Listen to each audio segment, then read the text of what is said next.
se suele tratar mucho, pero que me parece que tiene interés, que es la relación entre la inteligibilidad y el misterio. Ustedes saben que ha habido dos actitudes en gran parte de la historia del pensamiento que yo encuentro erróneas, las dos. Una es el racionalismo y otra es el irracionalismo. El racionalismo da por supuesto que todo es inteligible, que la razón es capaz de conocer toda la realidad, que toda la realidad tiene una estructura racional. Recuerden ustedes la famosa tesis de Hegel: todo lo real es racional y todo lo racional es real. Esto evidentemente no es cierto. No es cierto. En primer lugar, habría que preguntar, hay una pregunta que siempre hago cuando alguien dice cosas que me parecen, ¿cómo lo sabe? Hay muchas cosas que la gente dice, pero no, ¿cómo lo sabe? El pensar además que todo lo real es racional no es un conocimiento real, es un acto de fe. Se puede creer que todo lo real es racional, pero evidentemente no se podría comprobar. Pero la posición opuesta, la posición que sobre todo ha dominado en diferentes épocas, ha habido naturalmente, ha aparecido y reaparecido en muchos casos, pero especialmente apareció a mediados del siglo pasado. Es evidente que Kierkegaard es la figura representativa de esa posición. Es pensar que hay ciertas realidades que precisamente son las que nos conciernen más de cerca, las que más nos interesan, que no se pueden conocer racionalmente, que por tanto la razón no sirve para ellas. Y esta posición es el irracionalismo, que abandona la razón y o renuncia a entender o busca otros medios, otros procedimientos de comprensión que no son la razón. No es nada difícil mostrar que el irracionalismo no se justifica, sobre todo porque es imposible. Porque yo no puedo vivir más que razonando, no puedo vivir más que eligiendo entre las posibilidades, decidiendo lo que voy a hacer, quién pretendo ser, y por consiguiente no es posible la vida humana sin razón. De modo que, como ven ustedes, por una parte, la creencia, el racionalismo, la creencia en que todo es racional y todo es inteligible racionalmente, es una creencia que podría ser verdadera, pero que no lo es. En todo caso, no sería un conocimiento racional. Y el irracionalismo, el abandono de la razón, es simplemente imposible. Yo no puedo vivir más que razonando, no puedo vivir más que haciendo funcionar la razón, teniendo presente el conjunto de las posibilidades que en cada momento se me ofrecen y prefiriendo, es decir, poniendo delante una de ellas, que es la que elijo, y postergando, poniendo detrás las demás. Esta es la cuestión. Por tanto, el hombre tiene razón, el hombre tiene un instrumento para conocer la razón, para conocer la realidad, que es la razón, pero la cuestión de si puede conocerla toda, o si hay porciones de realidad, aspectos de realidad que no son inteligibles, esto queda en pie. Y esto es lo que en definitiva llamaríamos misterio. Ustedes recuerdan la famosa tesis de Heráclito: la naturaleza gusta de ocultarse. Podríamos decir que la realidad también, la realidad en general, no solo la naturaleza. Hay dimensiones, aspectos de la realidad que se ocultan y que no son accesibles al conocimiento, por lo menos en principio. Es decir, en la realidad tal vez es misteriosa o parcialmente misteriosa. Es curioso cómo ha habido, esto ha sido reconocido a lo largo de la historia casi siempre, el carácter misterioso de la realidad ha sido reconocido. El desarrollo de la ciencia, el enorme éxito que ha tenido la ciencia natural, especialmente desde el Renacimiento, más aún desde el siglo XVII, la prodigiosa técnica nacida de ella y que por tanto ha sido algo visible, palpable, que alcanza la vida incluso cotidiana, ha hecho que se dé por supuesto que el conocimiento, sobre todo científico, puede alcanzar cualquier realidad. Esto a mí me está preocupando mucho. Llevo unos años muy preocupado con ello, porque encuentro una cierta irresponsabilidad en los científicos. Los científicos conocen y conocen muy bien ciertas cosas, pero tienen en general una actitud de, diríamos, de omnisciencia, de pensar que todo o se conoce o se va a conocer o se puede conocer, y parten de conocimientos sumamente dudosos o problemáticos, lo llevan más allá de los límites de la comprobación. Por ejemplo, yo cuando veo los físicos, lo hacen sobre todo los físicos del cosmos, que evidentemente hablan de cosas que están, de momento por lo menos, y no sé si siempre fuera del alcance del conocimiento científico. Y algo parecido ocurre, por ejemplo, con los geólogos y con los paleontólogos. No sé, se habla todo el tiempo de los restos humanos de 500.000 de años o de 1.000.000 de años. A mí todo eso me parece, porque son restos de qué? Humanos. Es muy problemático. Hay huesos, fósiles. No sé. Entonces, hay una actitud, comprenden ustedes, que da por supuesto que toda la realidad es cognoscible científicamente y mensurable incluso, lo cual me parece bastante problemático. Pero hay además un aspecto mucho más inmediato y en definitiva mucho más contundente, y es el siguiente, que la realidad, y esto es fundamental y me parece que es el punto central, la realidad es futura. Es decir, la realidad no es presente, no es íntegramente presente. Concretamente, nuestra vida, que es el instrumento de comprensión y que es además lo que más nos interesa, es algo que tiene una componente de irrealidad.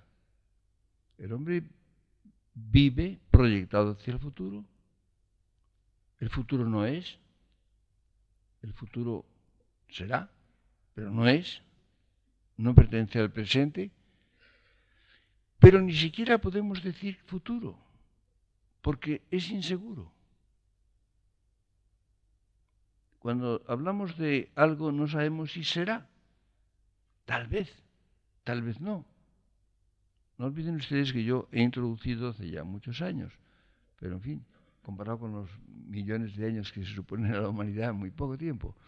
Desde el año 70 yo uso el adjetivo futurizo, que me parece esencial. Cada vez me parece más importante usarlo, porque no es futuro. Es algo que el hombre está proyectado hacia el futuro, está orientado hacia el futuro, pero no sabe si ese futuro será o no será. Es una simple orientación hacia el futuro. Nosotros estamos aquí en este momento, estamos aquí en el presente, somos perfectamente reales, pero estamos proyectados hacia el futuro, estamos anticipando lo que vamos a hacer esta tarde, esta noche, mañana, dentro de 5 años, o los que tengan un horizonte vital suficiente dentro de 50. Pero todo eso es inseguro. Hasta esta noche es insegura, no digamos, lo dentro de 50 años. Es decir, estamos proyectados hacia el futuro, orientados hacia el futuro, pero no es seguro. No sabemos si eso será. Como ven ustedes, por tanto, aquí aparece ya el carácter misterioso de la realidad. El futuro es esencialmente misterioso. Se puede prever. Evidentemente, yo creo que el futuro, en cierto modo, se puede anticipar. Se puede anticipar analizando el presente. Si yo analizo el presente, si yo veo, ahora estamos hablando, todos hablamos del siglo XXI. El siglo XXI no existe. Piensen ustedes que ahora ha desaparecido esta amenaza, pero hace muy poco tiempo, hace muy pocos años, la gente pensaba seriamente que podría haber una tercera guerra mundial, que esta vez sería nuclear, con una potencia destructora que es casi inimaginable, y que podría incluso extinguirse la especie humana. Esto se ha pensado hasta hace muy poco tiempo. Yo no sé si ustedes lo han olvidado, pero hubo un tiempo bastante cercano, hace pues, unos 20 años, no más, en que se construían en las casas de muchos lugares refugios nucleares, refugios a prueba de la energía nuclear. Fue un negocio fabuloso para los que los construían. Ustedes imaginen. Hubo cientos de miles de personas, quizá millones de personas, que se construyeron sus refugios a gran costo, naturalmente, ¿no? De modo que los que lo construían debieron hacer un negocio de esos fabulosos. Ahora ese peligro ha desaparecido. Y nosotros pensamos, bueno, que el siglo XXI, que está tan cerca ya, pues sí, que llegaremos a él y probablemente por lo menos llegarán ustedes. Lo veo problemático, porque tengo muchos años, no por otras razones, no por ningún cataclismo, ni por ninguna catástrofe cósmica. Pero en todo caso, no sabemos, es inseguro, no sabemos desde luego cómo va a ser el siglo XXI. Le preguntaron al comienzo, cuando iba a llegarse al siglo XX, le preguntaron al filósofo Bergson, ¿cómo cree usted que será la obra teatral del siglo próximo? Dijo, si lo supiera, le escribiría, dijo Bergson, con buen sentido. Pero no se sabía. Es evidente que se puede anticipar analizando el presente. Yo puedo analizar el presente y ver cuál es la realidad actual, cuáles son sus tendencias, qué posibilidades son más probables y puedo construir una imagen de lo que puede ser el comienzo, nada más en todo caso, del siglo XXI. Pero no es seguro, no es seguro. Puede ser muy distinto de lo que estoy pensando. Es decir, el futuro es esencialmente misterioso. Eso sin contar con que hay probablemente realidades que son misteriosas, ellas, y que no podemos conocerlas. Ahora bien, esto no es una razón para dejar de intentar conocerlas. Y no es una razón para abandonar la razón, por supuesto. Por una explicación que me parece bastante evidente. Yo creo que la razón es el gran instrumento que el hombre tiene para conocer la realidad. Es el instrumento de la intelección. Pero tiene límites. Tiene límites. Que no están dados. Esos límites, lo que era imposible en una cierta fecha, es posible en otra época. Y también a la inversa. A la inversa porque no piensen ustedes que hay solamente avances. Hay retrocesos. Hay estancamientos. Aristóteles hablaba de que la sofía, la sabiduría, que había sido descubierta y perdida varias veces. Es decir, que el hombre había conocido.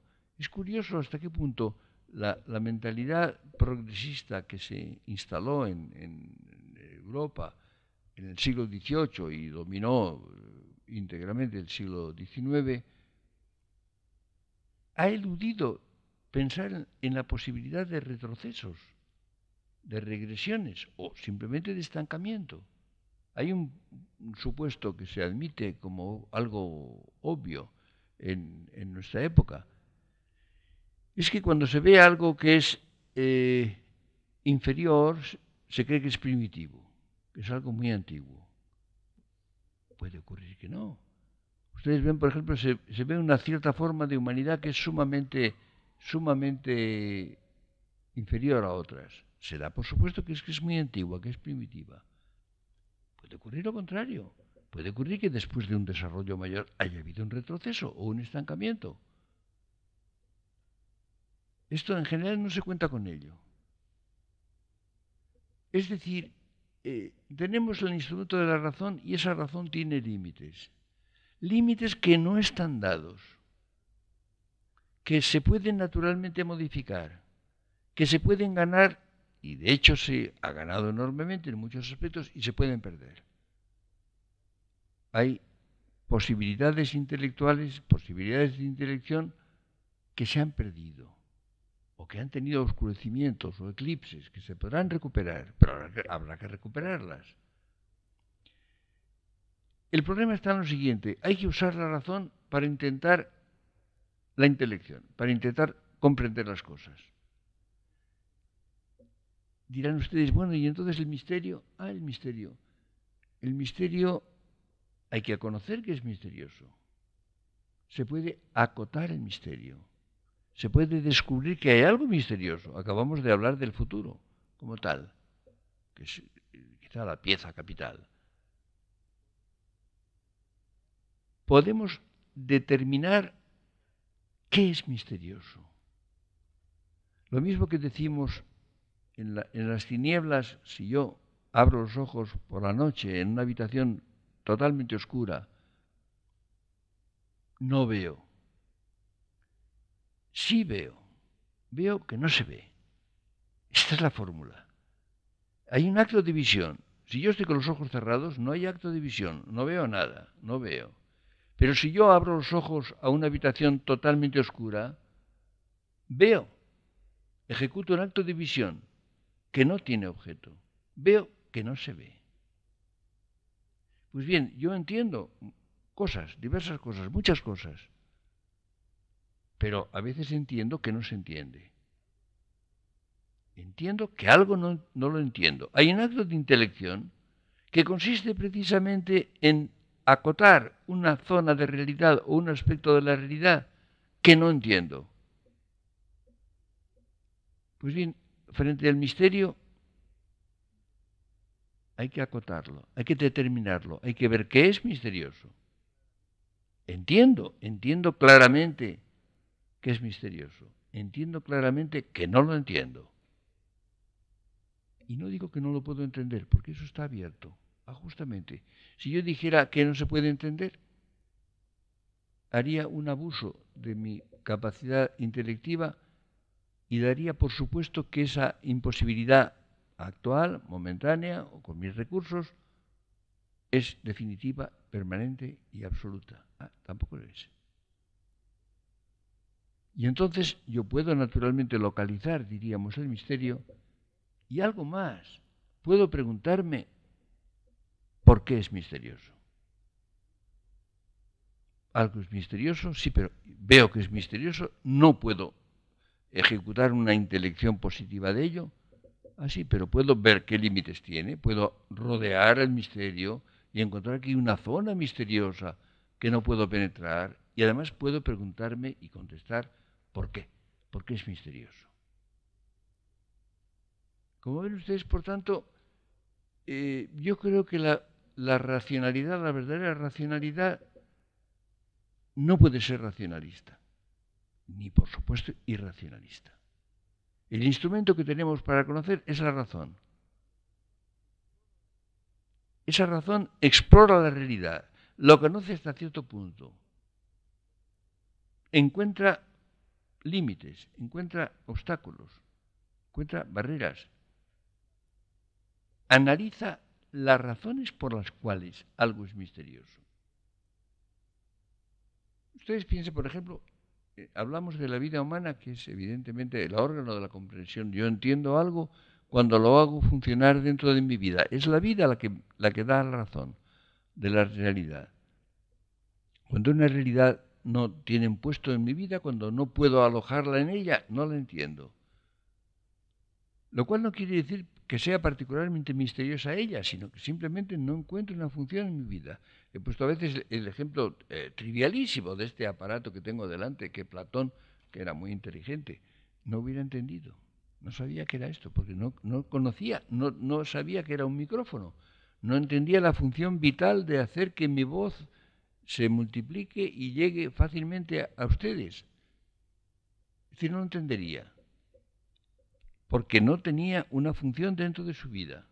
Hay innumerables cosas que un hombre de una época no entiende, porque no ha tenido realización en su vida, no se ha podido alojar en ella.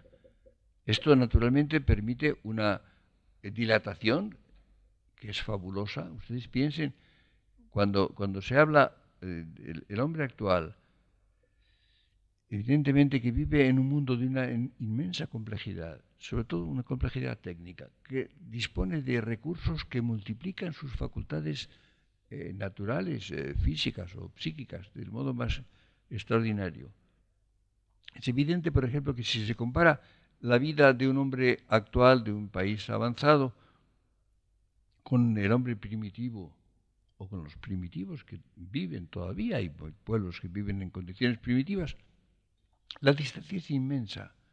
Es decir, el número de actos extraordinarios que podemos ejecutar y que ejecutamos sin darles la menor importancia todos los días, simplemente hace un siglo y medio o 2 siglos eran totalmente imposibles.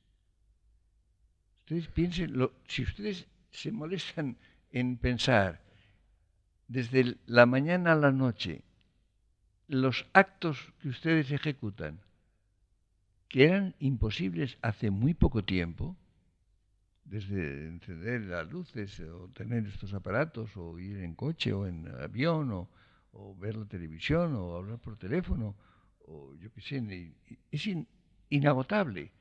Y eso se ha convertido en la forma inmediata, cotidiana de la vida de todos. Y esto, en definitiva, la mayor parte de todo esto empezó en el siglo XIX. Si ustedes piensan en la cirugía, piensan ustedes en la medicina, piensan ustedes en los trasplantes de órganos, no digamos, en absolutamente casi todo lo que es el contenido de la vida cotidiana. No es nada extraordinario, sino lo de todos los días y todas las personas de nuestro mundo. Todo eso era imposible, era simplemente imposible. Hace 200 años. Y menos, la mayor parte mucho menos.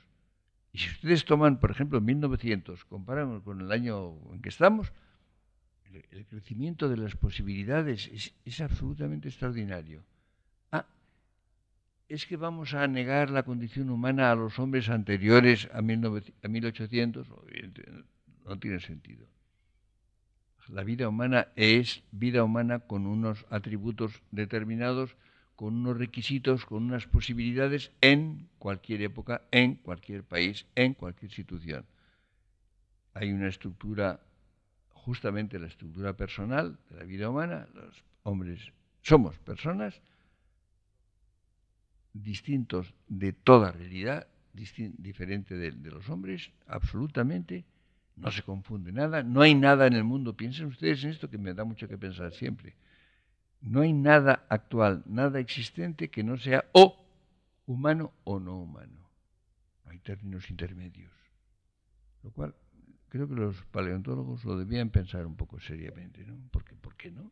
¿Por qué no hay intermedios? ¿Por qué no hay esos supuestos eslabones? No hay. No. O son hombres o no lo son. Claro, si los ponen en unos cuantos cientos de miles de años atrás, ya, entonces ahí cabe todo. Y un hueso que se encuentra, pues, bueno, quién sabe.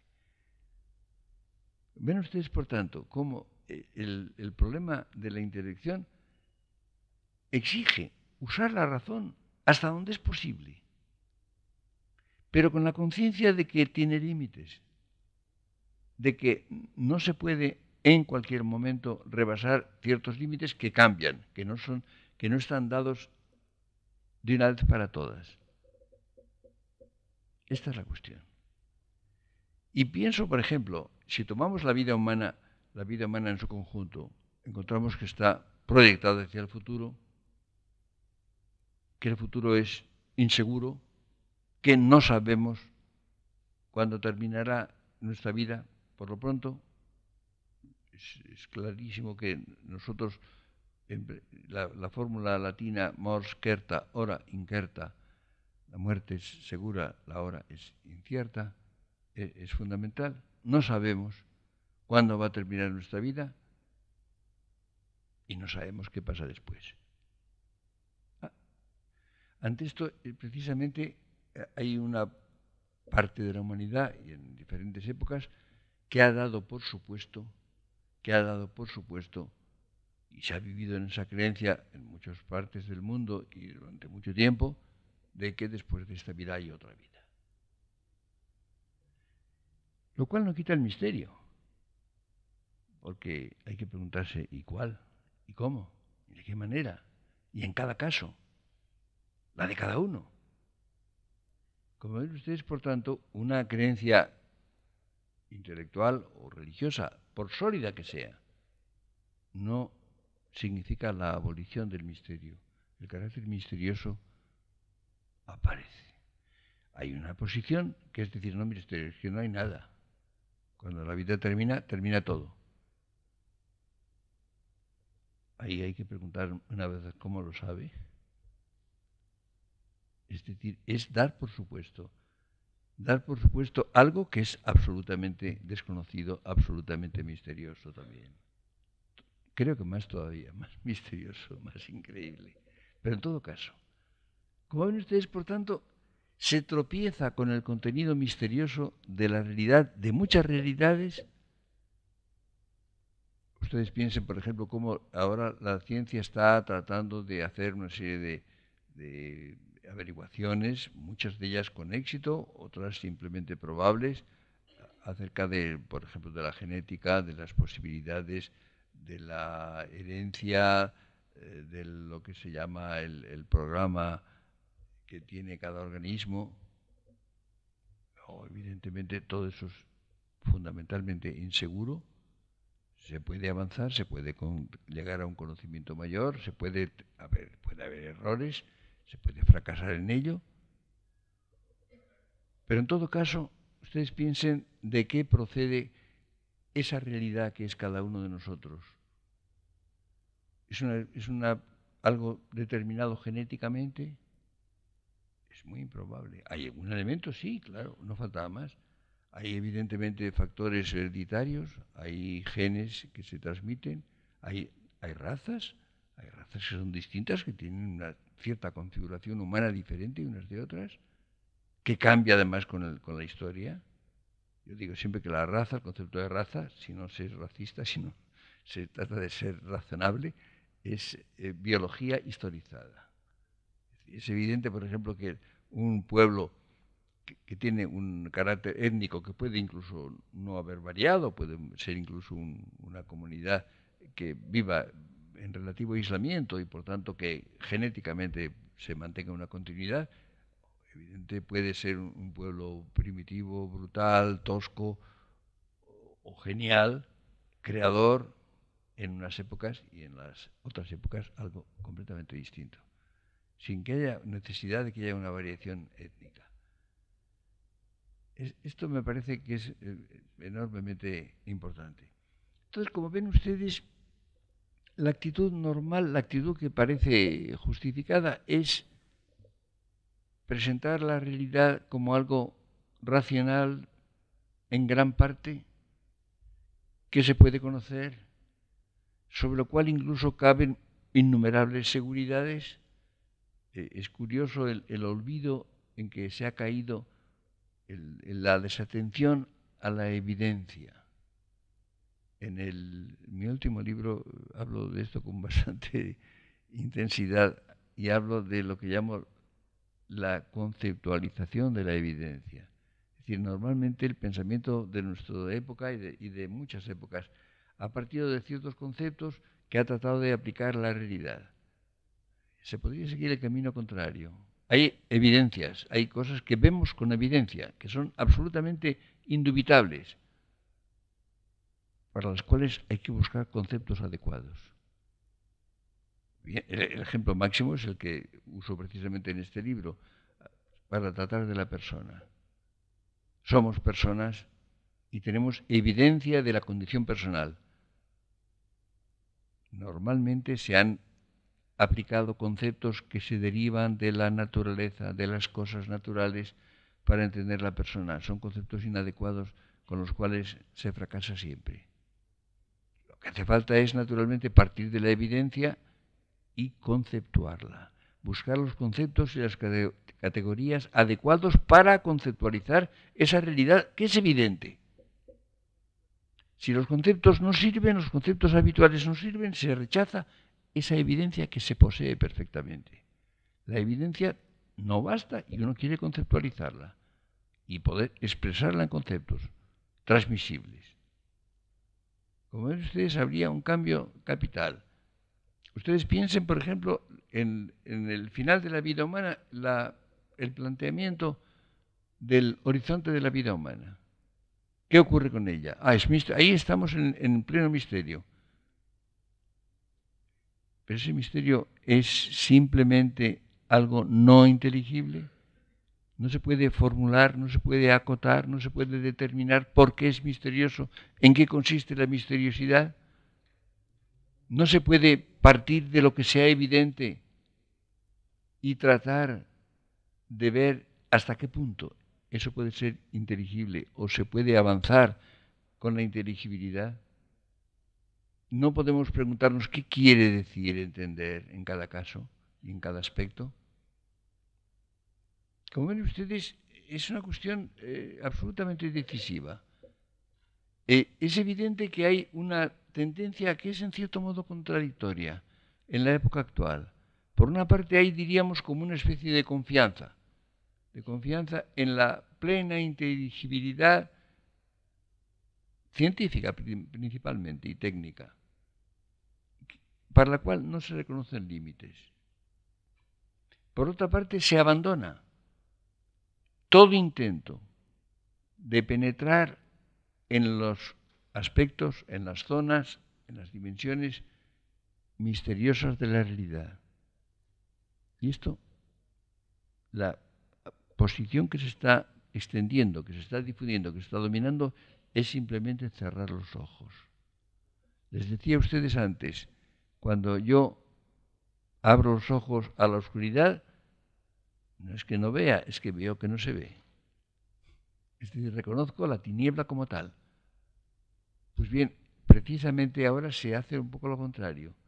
Se cierran los ojos. No se intenta ver, no se intenta entender. Ante el problema de decir qué será de mí después de mi muerte, la mayor parte del mundo actual cierra los ojos y dice nada. Nada. No hace ningún esfuerzo por entender. Por ningún camino. Porque evidentemente los caminos por los cuales se puede llegar a entender, se pueda acotar el misterio, rehuirlo, llevarlo, hacerlo ir más allá, avanzar hasta donde sea posible, aunque quede un último reducto misterioso. Esto no se hace casi nunca. Es curioso.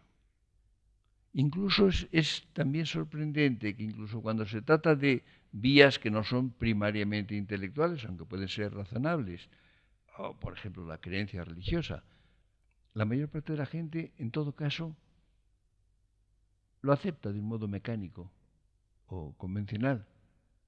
No se plantea la cuestión, no trata de entender, no trata justamente, como decía, de acotar el misterio, de llegar hasta donde se puede, aunque quede un último reducto que pueda resultar inexpugnable, del cual no se pueda pasar. Como ven ustedes, esto plantea un problema que a mí me parece decisivo, que es la crisis misma de la inteligibilidad. Hay una especie de abandono de la voluntad de entender. Dar por supuesto que se entiende todo o que se va a entender. Por ejemplo, la ciencia tiene mucha propensión a confiar todo a las calendas griegas, es decir, aplicar el progresismo al conocimiento. Bueno, esto no se conoce, pero ya se conocerá. ¿Se conocerá o no? O piensen ustedes, por ejemplo, en los problemas que dirigió la medicina. La medicina evidentemente no conoce innumerables cosas. Hay enfermedades, desde el simple catarro hasta el cáncer, que no se han dominado. El catarro quizá menos todavía, pero miren ustedes, es tan difícil. Cuando alguien se constipa no hay manera.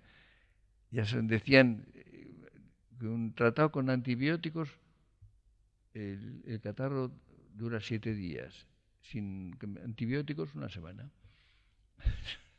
Más o menos en esa situación se mueve uno. Yo recuerdo, yo le pregunté a un gran médico, uno de los más ilustres médicos españoles, le pregunté, ¿se ha pensado realmente mucho sobre el cáncer? Se quedó pensando y me dijo, pues no demasiado, me dijo. En algunas épocas, en algunos momentos, se ha pensado. Luego se hacen investigaciones y más investigaciones y experimentos, pero pensar, lo que se llama pensar, me dijo, no mucho. Yo no sé lo que se ha pensado, de modo que no puedo opinar, pero en fin me dijo esto. Y era un hombre que había pensado bastante sobre ello, ¿no? Y encontraba que era insuficiente. En general se piensa poco sobre casi todo. Ahora la gente, por ejemplo, publica un libro de 500 páginas que está lleno de cosas, y ha leído 1000 libros y artículos en muchas lenguas, y ha hecho experimentos y estadísticas sobre todo. Pero uno pregunta, pero este señor, ¿cuánto ha pensado sobre el asunto? Y da la impresión de que unas cuantas horas, no más. Y evidentemente la única manera de conocer, la única manera de entender es pensar. Lo demás es auxiliar, es apoyo, confirmación, evidentemente, pero la única manera de entender algo es pensar, que es fatigoso. Yo reconozco que lo es fatigoso, pero hay que hacerlo, no hay otra manera, ¿no? Pues bien, yo tengo la impresión de que en este momento hay, por una parte, esa especie de jactancia, de petulancia, de confianza en hueco, de que todo se puede conocer, y por otra parte, una actitud que consiste en no plantearse las cuestiones que parecen difíciles, que pueden tener un contenido misterioso, cerrar los ojos y suspender los intentos de intelección. Yo creo que esto significa una crisis del conocimiento. Hay cuestiones que no se plantean, en definitiva no se plantean, iba a decir no se plantean bien. Hay muchas que no se plantean ni bien ni mal. O por jactancia y petulancia, o por una especie de renuncia, de abandono. De dar por supuesto que esto no hay nada que hacer con ello, sin contar con que, evidentemente, si se repasa la historia de los problemas en general, ustedes piensan los grandes problemas que han afectado a la humanidad durante 2500 años en que hay pensamiento superior, comprobable y cognoscible, la mayor parte de los problemas se han resuelto, o mejor dicho, se han disuelto. La mayor parte de los problemas se han resuelto simplemente planteándolos mejor. Ha habido problemas que se han estado discutiendo durante siglos. Por ejemplo, pienso en el problema de la realidad del mundo exterior. Ese problema ha afectado a la humanidad durante mucho tiempo. Se ha resuelto ese problema de un modo casi mágico planteándolo bien. Es decir, la noción de este tiempo, de nuestro siglo, de la vida humana como una realidad abierta a las cosas, que consiste precisamente en su apertura a las cosas. Ha resuelto el problema de la realidad del mundo exterior. El mundo exterior forma parte de nuestra vida. Recuerden ustedes la fórmula tan sencilla, tan elemental, aparentemente de Ortega: yo soy yo y mi circunstancia. Claro, el problema del realismo y el problema del idealismo eran dos planteamientos deficientes, dos planteamientos defectuosos, inadecuados. La realidad no son las cosas, la realidad no soy yo, es yo con las cosas, es mi vida, es el área en que aparece toda realidad como tal realidad. Y tiene diversos modos de aparecer, cosa que vio, por ejemplo, Husserl muy claramente. Es evidente que nosotros no podemos oír los colores o ver los sonidos. Claro que no. Porque cada realidad tiene su modo de aparición, su modo de presentación. Los objetos ideales, por ejemplo, que puso en primer plano Husserl, no tienen que ver nada con la realidad. Esta mesa tiene una estructura y unos comportamientos que no se parecen nada a los que tiene la especie mesa, o el número 7, o el octaedro. Unos tienen una estructura real, otros tienen otra. Es evidente, por ejemplo, que la persona no se parece en nada a ninguna otra realidad. Si aplicamos los conceptos que sirven para las cosas, no entenderemos jamás la realidad personal. Si nos situamos en la evidencia que tenemos, evidencia absoluta de lo que somos, de lo que somos como personas, podremos buscar los conceptos adecuados para pensarlo, para poderlo comunicar, para poder tener ciertas certezas sobre esa realidad que somos nosotros como personas. Si nos planteamos esa cuestión absolutamente decisiva, de decir qué quiere decir, qué es la vida humana, la vida humana termina tal como es, termina lo que llamo yo la estructura empírica de la vida humana.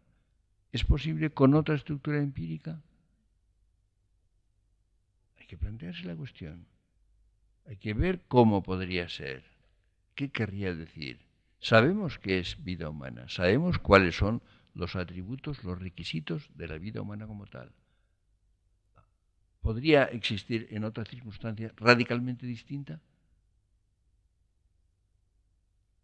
Evidentemente no poseemos esa circunstancia. No podemos pensar con plena impresión cómo sería esto.